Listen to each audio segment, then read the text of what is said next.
Hello and welcome. Mike Bath here again with another important fix for Windows. In newer versions of firmware of our radios, we've updated the driver from the old RNDIS gadget that I'm sure many of you are used to installing to a newer, more supported USB NCM driver. The good news is, in Windows 11, this won't require any additional setup.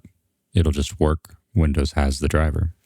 In Windows 10, the good news is that Windows does have the driver, it just fails to install it properly.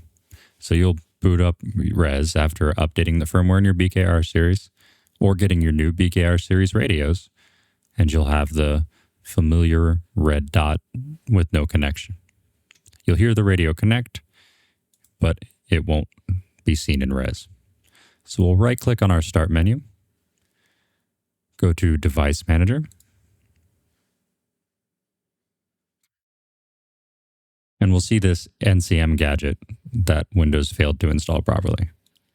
The good news is you don't have to download anything extra.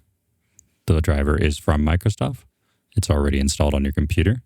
So we'll just right-click, Update Driver, browse my computer for drivers, and let me pick from a list of available drivers on my computer. We'll select Network Adapters.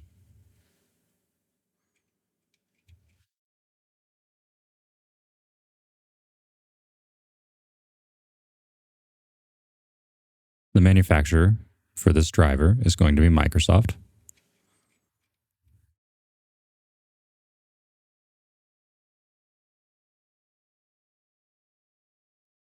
And we'll be looking for USB NCM host. Right here. We'll select Next. It'll give us a warning because Windows can't determine if this is for sure the right driver, but we know it is.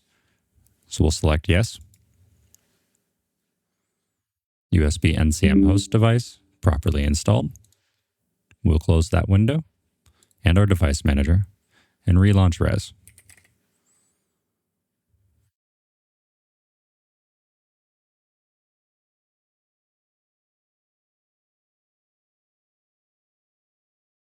Now we have the green connection dot. That's all for today. I hope this solves your problems. If you have any further questions or need further assistance, as always, feel free to reach out to our customer service team.